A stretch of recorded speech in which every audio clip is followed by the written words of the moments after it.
Buenos días. Hoy día vamos a trabajar, no solamente hoy día, sino que esta semana, eh, y continuando con la clase anterior, ¿no es cierto? El tema asociado a Brasil, cuáles son las características de las formas a partir de las cuales se va a organizar lo que llamaríamos la nación brasileña, ¿no es cierto? ¿Qué diferencias pueden tener con lo que conocemos y hemos estudiado respecto de el nacimiento de las naciones en Hispanoamérica? Y hoy día vamos a trabajar un aspecto bien concreto respecto de una diferencia enorme que distancia a lo que es hoy día Brasil respecto de los otros espacios eh, sudamericanos. Y este está dado principalmente por circunstancia del traslado, como ya lo mencioné en algunas clases anteriores, el traslado de la corte de Brasil perdón, de Portugal hacia Brasil. Eso es algo inédito en la historia, digamos, colonial de Europa, que una corte en su totalidad se traslade desde la metrópoli hacia las colonias.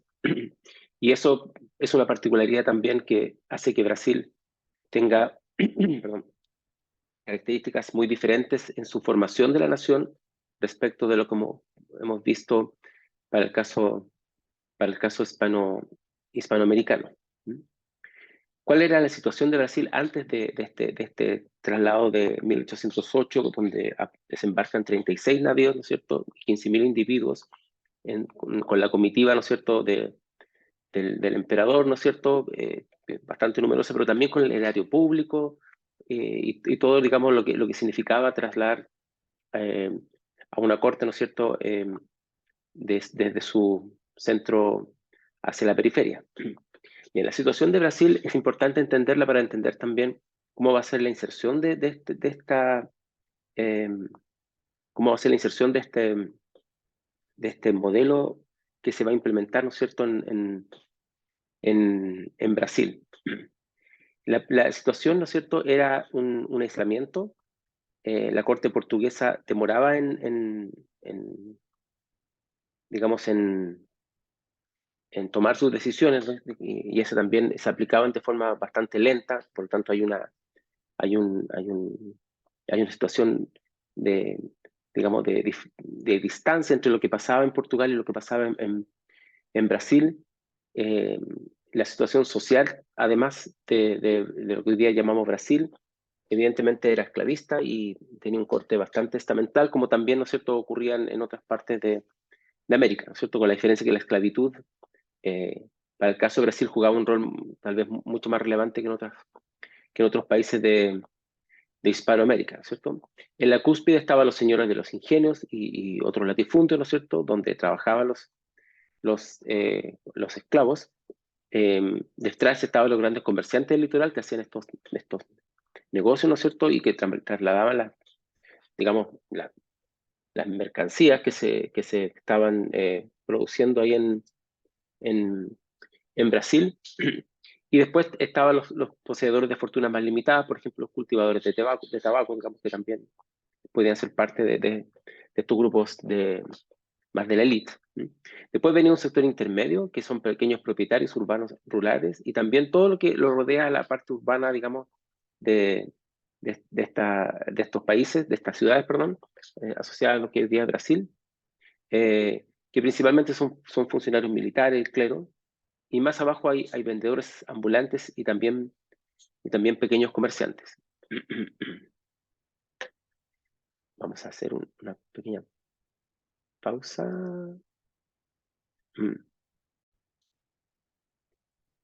Entonces, esto estaba organizado de esta manera, ¿no es cierto? Donde la situación estamental era bastante evidente y estaba organizada tal como lo hemos visto acá, ¿no es cierto?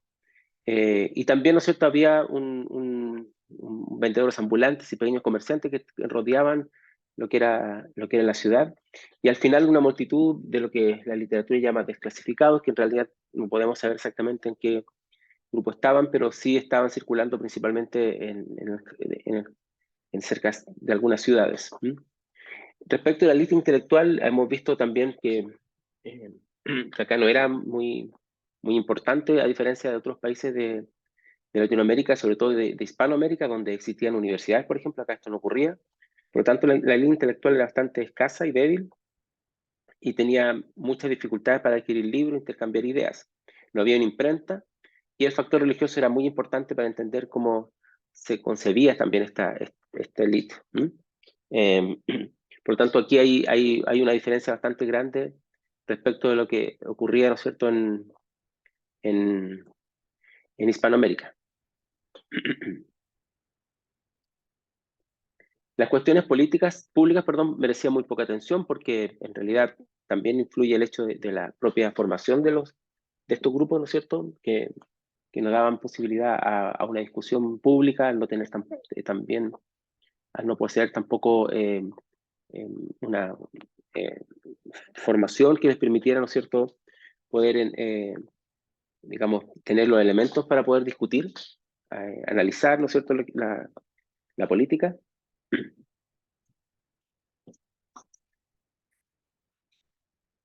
Y por lo tanto era bastante difícil que esto se pudiera dar como se podía dar, por ejemplo, en otros lugares de Hispanoamérica.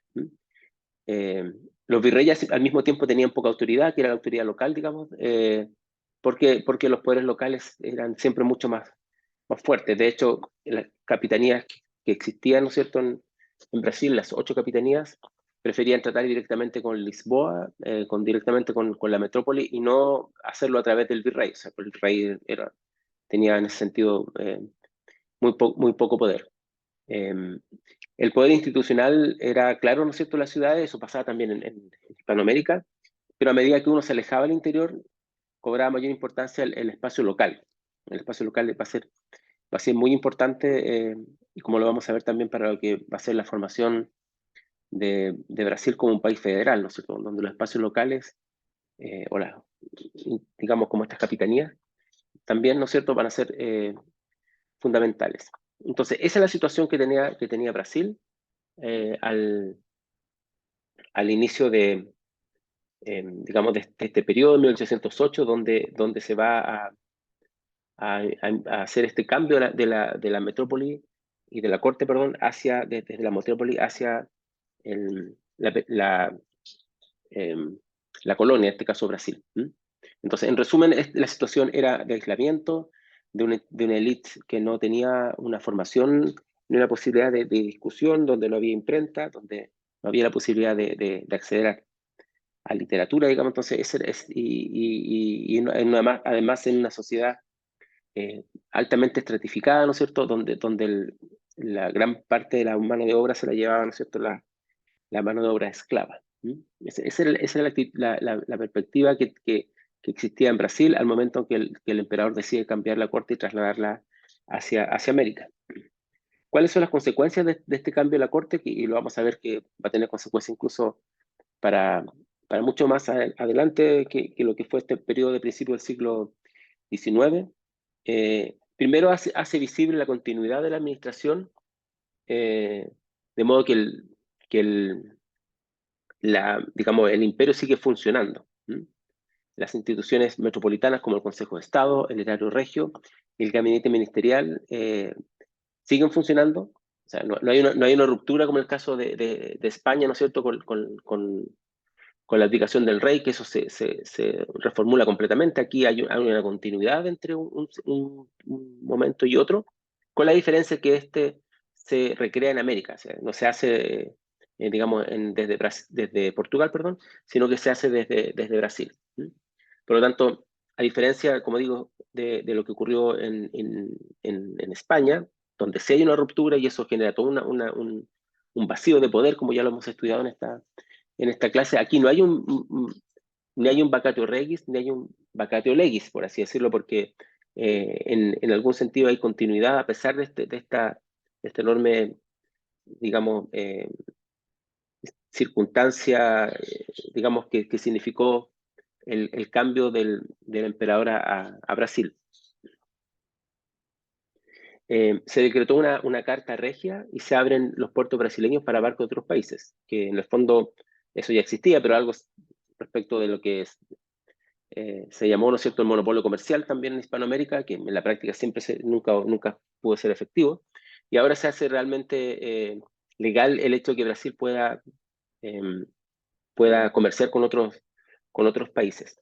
Se establece una carta regia, eso es importante porque eh, uno de los aspectos que se discutió con, cuando Fernando VII, ¿cierto?, digamos, renuncia a su poder en España, tenía que ver con la redacción de una nueva constitución. De hecho, nosotros estudiamos la constitución de Cádiz y esa es una manera que las monarquías pasan de monarquías absolutas a monarquías constitucionales, donde se le define un marco de acción eh, y que en el caso de España, una vez que el poder de Fernando VII se restablece, eso no es, digamos, esa carta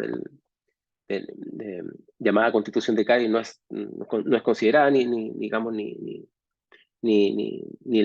asumida por el rey, ¿no es cierto? A diferencia de esto, lo que ocurre con Portugal y Brasil, que la propia Corte emana una Carta Magna, una constitución que defina digamos, los límites del poder. Y eso va a ser muy importante porque evita el conflicto, la incertidumbre y el vacío de poder que en el caso de Hispanoamérica ocurrió, ¿no es cierto?, en estos primeros años del siglo XIX.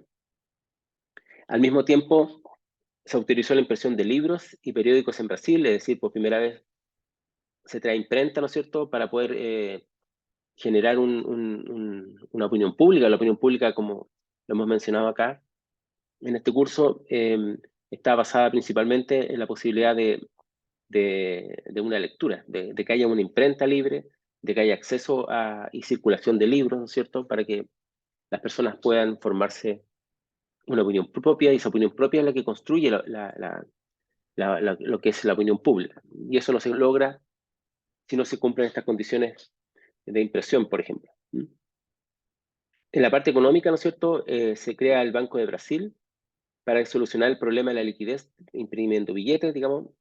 Hay un interés en la Corte por reforzar la economía brasileña y por eso, ¿no es cierto?, también recurre a digamos, eh, esta acción de crear un banco en Brasil. Eh,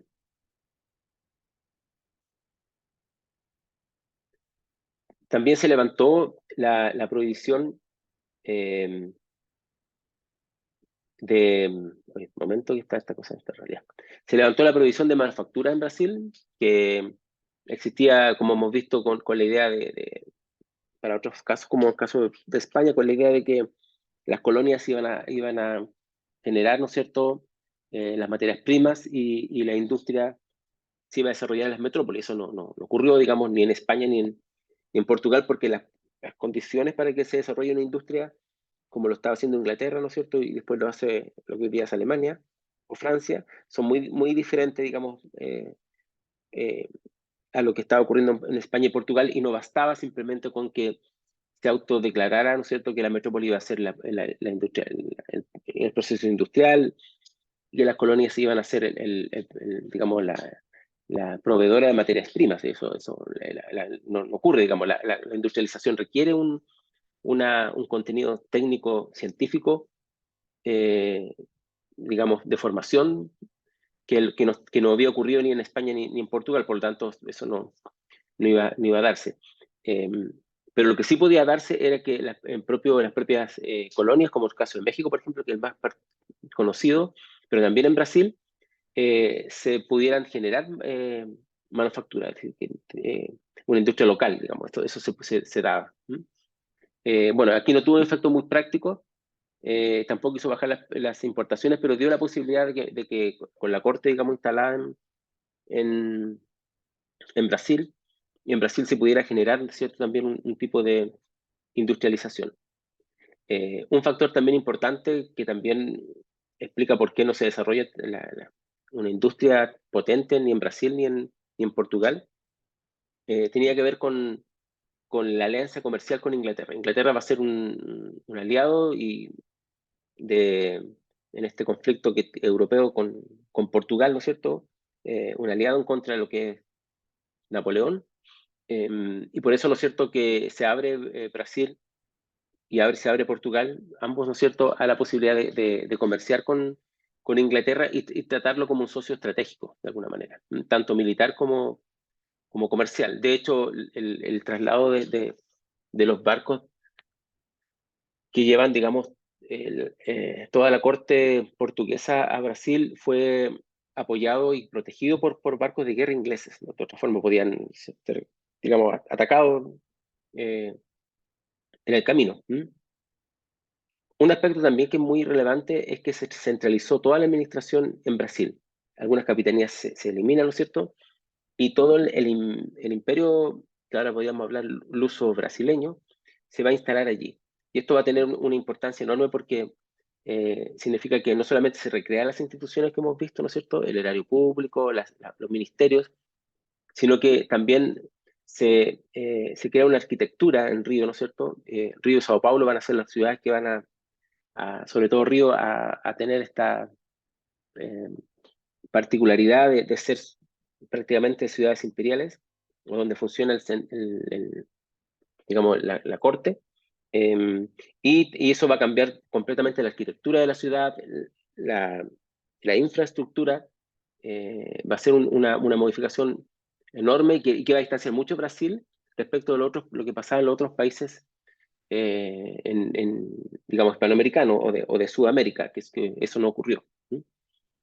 Eh, Se va a crear una marina y una academia militar que también va a dar una formación mucho más institucionalizada al ejército, a diferencia, y a la marina, a diferencia de lo que estaba ocurriendo en Hispanoamérica, donde el ejército seguía siendo, ¿no es cierto?, una empresa prácticamente particular de, de caudillos, ¿no es cierto?, que arrastraban a los campesinos, digamos, ¿no? Sin una preparación militar eh, realmente tan institucionalizada. Bueno, a pesar de que en América, en Hispanoamérica después se van a crear también instituciones similares, ¿no es cierto? Esto fue hecho antes en Brasil y, y con mucho mayor apoyo desde el Estado para poder formar estos cuerpos militares. Entonces, esto, como digo, va a tener varias repercusiones. Vamos a retroceder un poquito. Estos cambios de la Corte, ¿no es cierto? Yo creo que lo más importante tiene que ver con lo que dice ahí, ¿no es cierto?, de la Carta Regia. La Carta Regia porque es fundamental pensar que se va a crear un sistema político que de alguna manera va a estar regulado por una Carta Fundamental, por una Constitución. ¿Mm? Es un cambio fundamental. El otro cambio, ¿no es cierto?, en términos intelectuales, va a ser la posibilidad de circulación de libros y periódicos y la posibilidad de formar una opinión pública, que no existía en Brasil prácticamente. Y en la parte económica, la creación del banco y la alianza comercial con Inglaterra también va a tener una repercusión. ¿Mm? Eh, Ahora, lo más relevante de este cambio que se destaca en la literatura eh, tiene que ver, ¿no es cierto?, con la incorporación de las capitanías brasileñas como parte de lo que se llamó el Reino Unido de Portugal. Esto recuerda mucho, ¿no es cierto?, a la visión o la perspectiva imperial de Inglaterra, ¿no es cierto?, de la Commonwealth, esto de que todos son parte de un mismo conjunto, de alguna manera liderado por el monarca, ¿m? Y donde ya no hay una diferenciación, en este caso de Brasil y Portugal tan grande entre lo que sería una metrópoli y una colonia, digamos. Se ven como parte de un mismo conjunto. ¿M?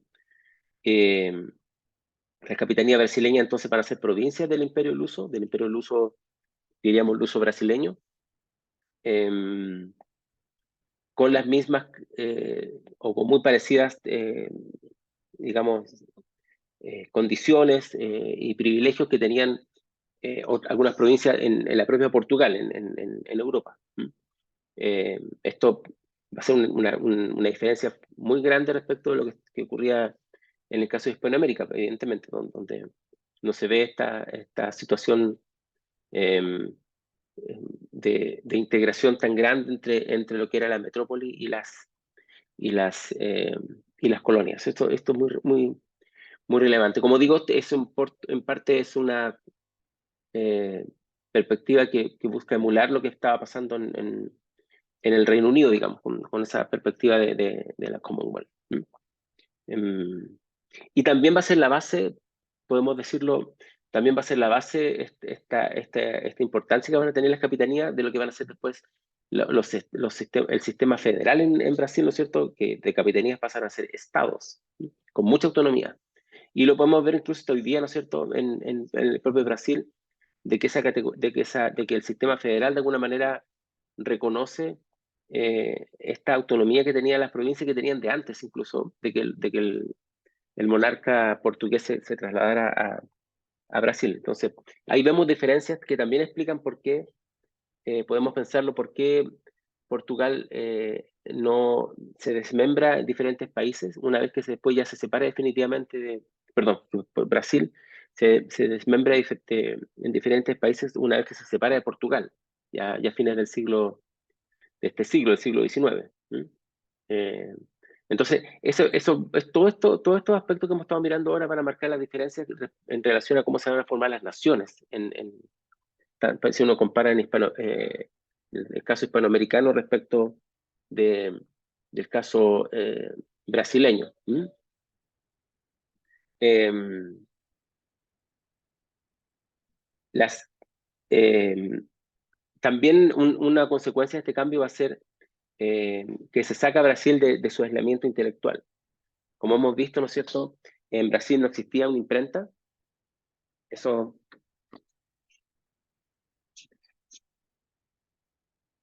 eso es algo que se puede, ¿no es cierto?, entender en el marco del antiguo régimen, digamos, donde no permitía que hubiese discusión ni circulación de ideas, ¿no es cierto? Pero esto cambia mucho, ¿no es cierto?, una vez que se traslada la Corte Imperial a Brasil.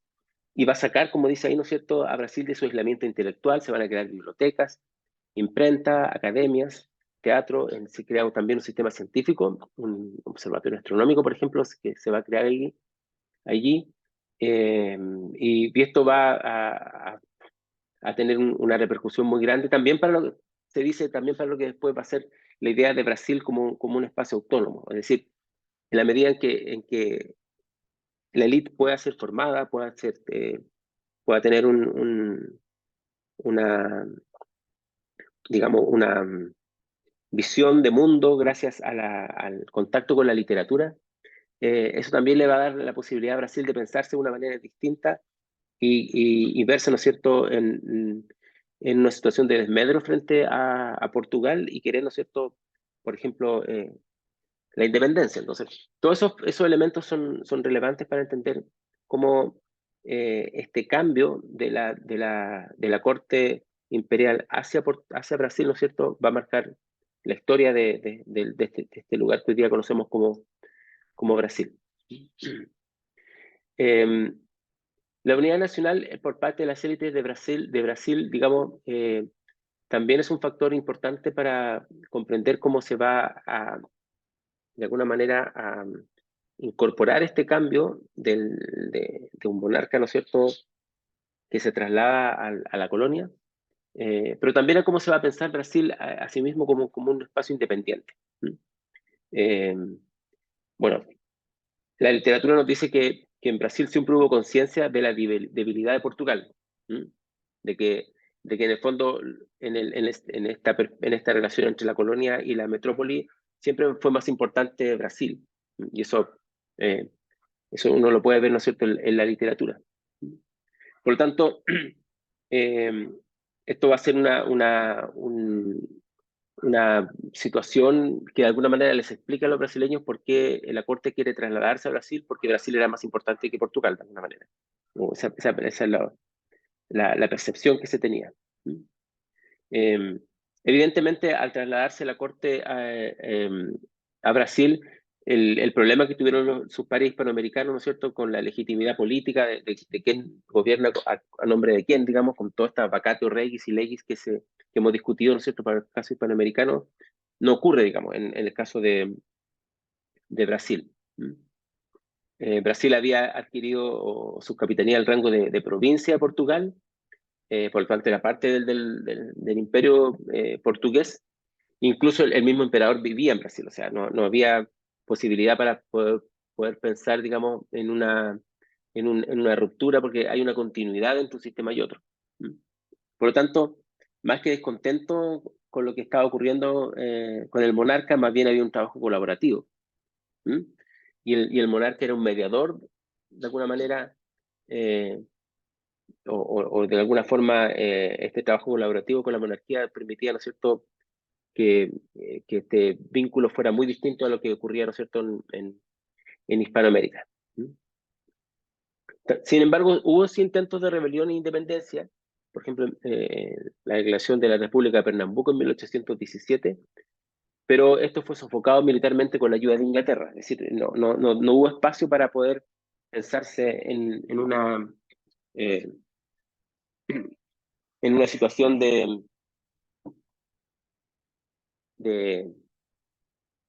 independencia. ¿Sí? ¿Mm? Eh,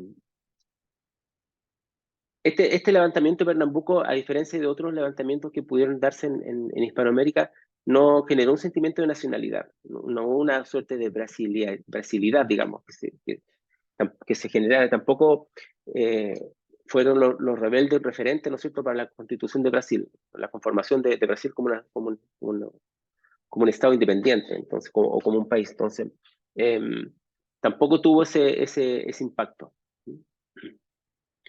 Entonces, la pregunta que uno se debiera hacer acá es cómo Brasil, con esta situación de que el emperador se traslada hacia la corte, de que efectivamente no hay una ruptura, ni sino más bien una continuidad entre el sistema anterior, digamos, al traslado de la corte y lo que ocurre después en Brasil, ¿qué explica después de que se pudo plantear, imaginar una nación? Y cómo se fueron construyendo estos sentimientos de unidad.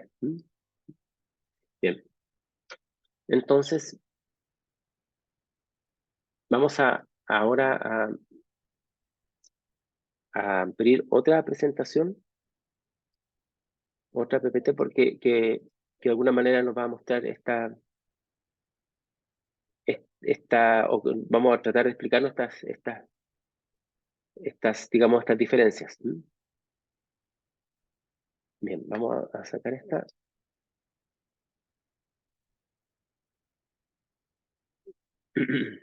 Voy a abrir la otra presentación.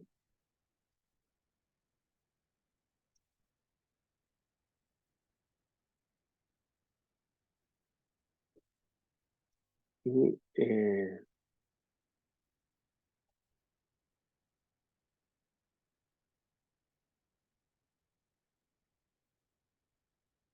vamos a esperar un poco que esto se abra y voy a,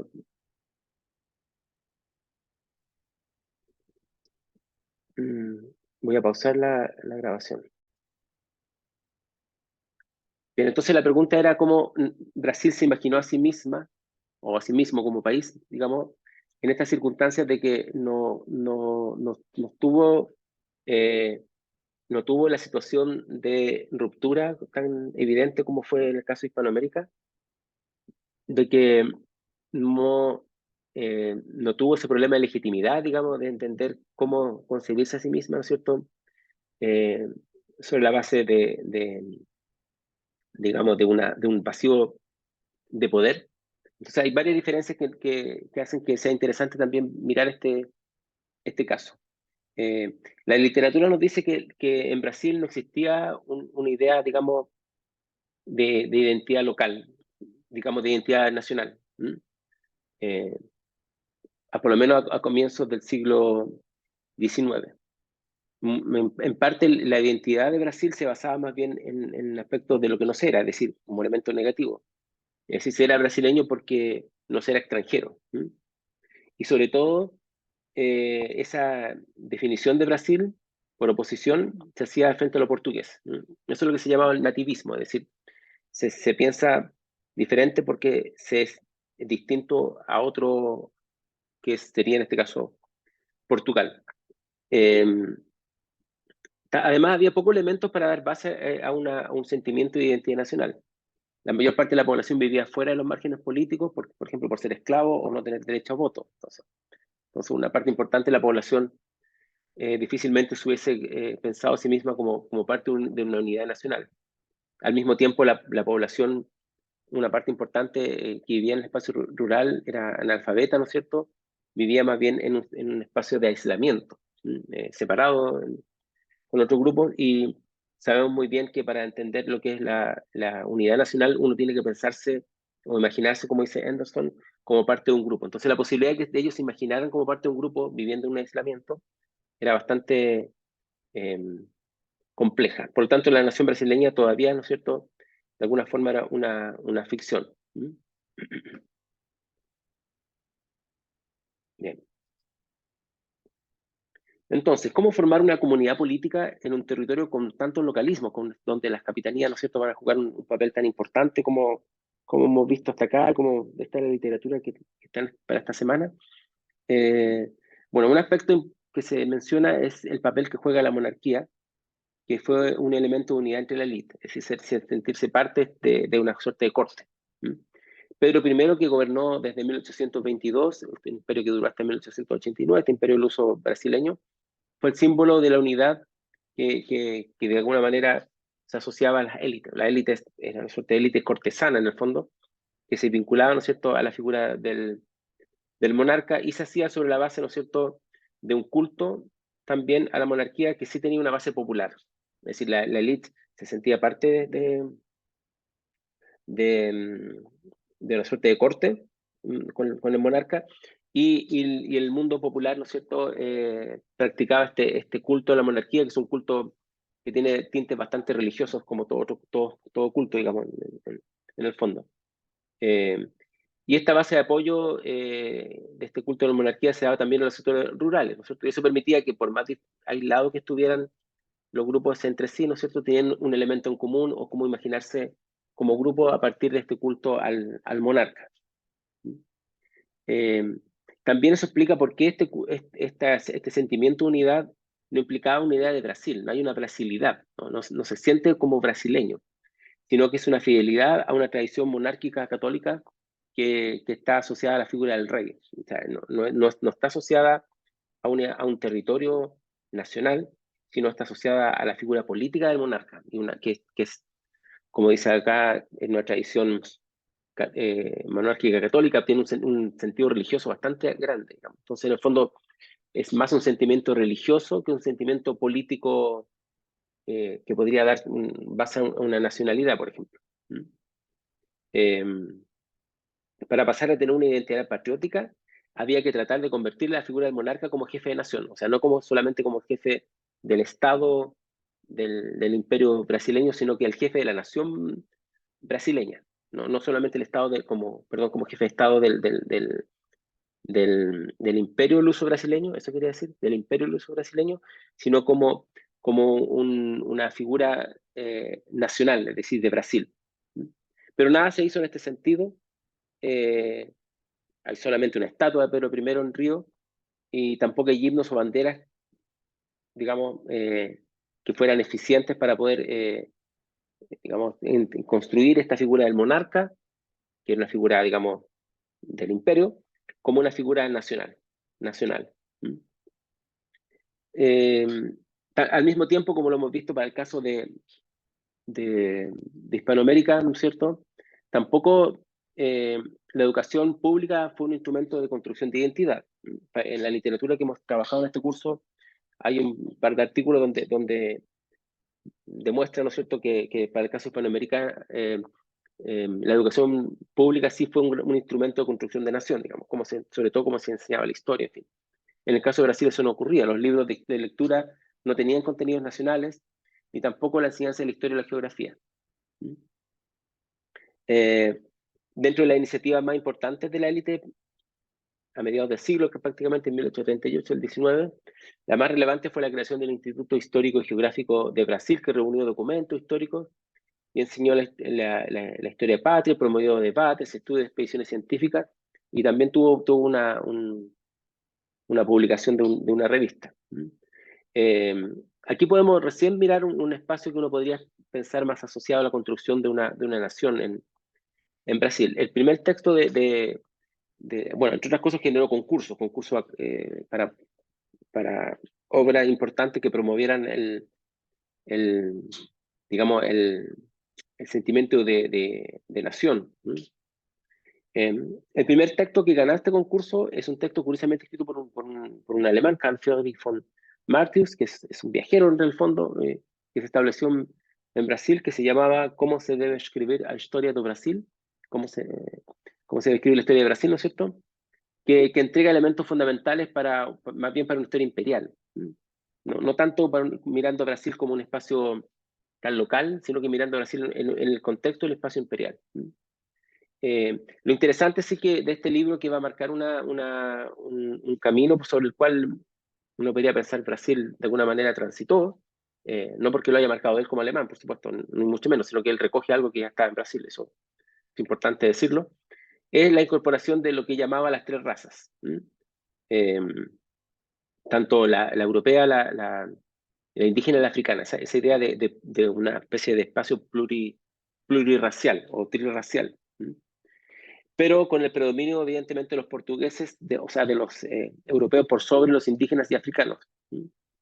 Eh, entonces, se reconoce la existencia de tres grupos étnicos diferenciados entre sí, se valora eso como parte de la identidad de Brasil, que lo hace diferente al resto, ¿no es cierto? Eh, pero al mismo tiempo se marca, ¿no es cierto?, la preeminencia y la supremacía de lo que ellos piensan que debiera ser, ¿no es cierto?, Europa respecto de los otros grupos, los indígenas y los africanos. Al mismo tiempo hay una defensa de la monarquía como la base de la unidad nacional y un destino de grandeza nacional, ¿no es cierto?, y una creencia en esto que un poco parecido a los Estados Unidos, que le da como un horizonte también de vinculación al país. Entonces, uno podría decir que, que con el texto de Matthews, de alguna manera se reconoce un espacio que está vinculado a tres grupos étnicos que no se ven mezclados entre sí, sino que la idea es que para ellos que se mantengan de alguna manera diferenciados, donde hay un grupo que se impone respecto de los otros y que esta particularidad de Brasil de tener estos tres grupos étnicos le da un destino distinto en el mundo y una suerte de grandeza diferente que lo diferencia de otros lugares de América también, ¿no? Y del mundo. Podemos pensar que esto se parece un poco a lo que pasa en Estados Unidos de alguna manera, ¿no es cierto? Guardando todas las diferencias, evidentemente uno podría hacer una suerte de símil. Este texto fue seguido ya por un texto, ya un historiador brasileño, Francisco Adolfo de Van Hagen, que tiene una visión del país como un fruto de la acción civilizadora de Portugal en América, es decir, eh, reconoce con mucha fuerza el papel que tuvo, ¿no es cierto?, Europa en, en América. Eh, Van Hagen mostraba que las repúblicas vecinas, sobre todo Argentina, que siempre y hasta hoy día es el referente más fuerte que tiene Brasil, tenía algunos problemas que en Brasil, al tener una monarquía, eso según él, no ocurría. ¿Mm? Eh, lo que estaba ocurriendo en Argentina, ¿no es cierto?, que se llama guerra civil, este problema de legitimidad que tiene un grupo respecto de cómo imponer su perspectiva política, su visión de mundo, su idea de organización, ¿no es cierto?, en el marco de Hispanoamérica, que lo hemos estudiado en este curso, digamos, de la ruptura con el rey y todo el vacío que eso deja, ¿no es cierto?, por la manera en que ocurrió. Eso Van Hagen dice que no ocurría en Brasil, porque al existir un monarca, la unidad nacional, digamos, no se daba por sentada. Eh, por lo tanto, es una perspectiva que también pone con mucha, y le da mucha importancia, ¿no es cierto?, al aspecto de la instalación del imperio portugués en Brasil. Evidentemente no todos estaban de acuerdo con esta visión de Van Hagen, ¿no es cierto?, con un Brasil monárquico y portugués, porque esa era muy dificultoso para entender la posibilidad de que Brasil se independizara de Portugal. O sea, si se va a estar valorando el papel del monarca y se va a estar valorando el papel de Portugal, evidentemente la posibilidad de tener un Brasil independiente se hacía muy difícil. Al mismo tiempo, como también ocurre en Hispanoamérica, la imagen de los indígenas van a ser utilizadas como símbolo de la identidad nacional, como José de Alencar. Esto tiene mucha influencia del romanticismo europeo, ¿no es cierto?, que ve al espacio, digamos, comillas, salvaje, como un espacio prístino, como un espacio, digamos, eh, que se rescata como de valores mucho más altos que lo que ocurría, ¿no es cierto?, en los espacios asociados a la, comillas, cultura o civilización, con cierre de comillas. Y también está en parte, no solamente asociado con el romanticismo, esta idea de volver a la naturaleza, sino que también la naturaleza está asociada mucho a la idea de los naturales, de hecho así se les llama a los indígenas, y también tiene reminiscencias en parte a una idea ilustrada, ¿no es cierto?, de Rousseau, del bon sauvage, del buen salvaje, digamos, que representa esta suerte de pureza. Eh, Estas figuras de indígenas, ¿no es cierto?, van a ser no solamente consideradas en los libros, sino también, ¿no es cierto?, van a estar representadas en la prensa. Y eso es importante porque tiene una repercusión mucho más amplia, a pesar de que la prensa no llega a toda la población, evidentemente, pero las imágenes, incluso hasta hoy día, van a circular. Eh, en esta también juego de imágenes, ¿no es cierto?, no solo hay imágenes masculinas, eh, sino también, perdón, la figura del imperio se basaba solo en imágenes masculinas, perdón, me equivoqué. Se utilizaban solo imágenes masculinas. Cuando se representaba la nación, a diferencia de Francia, que, bueno, como conocen ustedes, también utiliza, y de hecho, más bien utiliza imágenes femeninas. Hay un tema de género también que uno debe ir a mirar aquí, para cómo se representa la nación cuando es una nación más masculinizada, que es el caso de Brasil. Un aspecto fundamental que también tiene que ver con esta idea de los indígenas asociados a la naturaleza, evidentemente, es la exaltación de esta, digamos, de la naturaleza. Eh, la naturaleza es como fuente de identidad, ya estaba en el periodo colonial, pero los republicanos o los monárquicos de este periodo de alguna manera lo reflotan. Hasta hoy día la naturaleza tropical es una fuente de identidad muy fuerte para Brasil y una fuente de inspiración también para el arte. Y el arte entendido como un arte nacional, digamos, también repercute en esta idea de identidad. Por ejemplo, la poesía. Gonçalves Díaz escribió Mina Terra y Cansado de Exilio, donde Brasil aparece como una tierra encantada, jardín de hadas y trono de belleza, como dice aquí la presentación, digamos. Eh, Se exalta la idea, digamos, se exagera la idea de que en Brasil existía, por ejemplo, más palmeras, más aves, más flores, más amores, más vida que en otros lugares. Como esa idea como país tropical, digamos, de Brasil, que lo vemos incluso hasta hoy día, digamos, como un elemento de identidad, ya fue construido, aunque existía de antes, probablemente, pero sí fue construido con mucha fuerza en el siglo XIX como una nación imaginada. O sea, si nosotros tuviéramos que hablar de una nación imaginada de Brasil, eh, estaría esta idea de país tropical, donde todo es más exuberante que cualquier otra parte del mundo, y donde los indígenas juegan un papel también en ese marco de, de, de país, digamos, de espacio. Eh, un aspecto que ayuda mucho a construir la identidad nacional y que se da, nosotros en Hispanoamérica, tiene que ver con las guerras. O sea, las guerras son un factor de unidad. Esto es terrible, pero lamentablemente funciona así. O sea, la gente se siente amenazada, siente miedo, siente digamos, un adversario, y eso genera una unidad nacional. Pero también al movilizar tropas, ¿no es cierto?, gente de diferentes lugares del país, ¿no es cierto?, se conocen entre sí y tienen un vínculo que les permite sentirse parte de una unidad, de una unidad nacional. Y además, ¿no es cierto?, pues sabemos que también genera todos los elementos asociados, ¿no es cierto?, qué sé yo, los mártires, los símbolos que están vinculados con la guerra. La guerra con Paraguay entre 1865 y 1870 movilizó cerca de 100.000 soldados. Fue, eh, digamos, un punto crucial en esta idea de cómo los conflictos bélicos construyen identidad también. Y sirvió, ¿no es cierto?, para usar masivamente símbolos que podían asociarse a símbolos patrios, como la bandera, por supuesto, o las figuras como los héroes militares, ¿no es cierto? Etcétera. Interesante pensar que se representa a la patria como un indio sentado en el trono imperial, sosteniendo la bandera nacional. Es decir, cómo se une, digamos, el trono imperial, es decir, Brasil como un imperio, no solamente como una colonia, sino como un imperio luso brasileño, pero un imperio, y cómo, ¿no es cierto?, la bandera nacional demuestra el hecho de que eh, el espacio local va a ser el importante, no Portugal, sino Brasil, y cómo el indio de alguna manera se pone en este trono. Ahora, sabemos que no es lo mismo esta visión romantizada de los indígenas, digamos, a lo que efectivamente ocurre con los indígenas reales, que son más bien expoliados muchas veces sus tierras o discriminados. Eso también pasó en América Hispánica y lo vemos en Chile también, ¿no? Eh, Hay otros elementos también asociados al, al-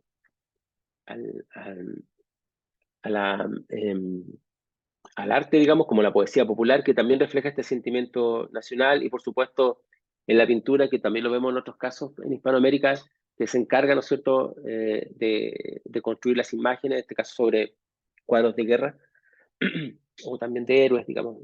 Esto también va a ocurrir en el caso hispanoamericano. ¿Mm? ¿Qué cambios provocó la creación de la República en 1889 para la idea de nación brasileña? Eso es algo que vamos a ver en la próxima clase.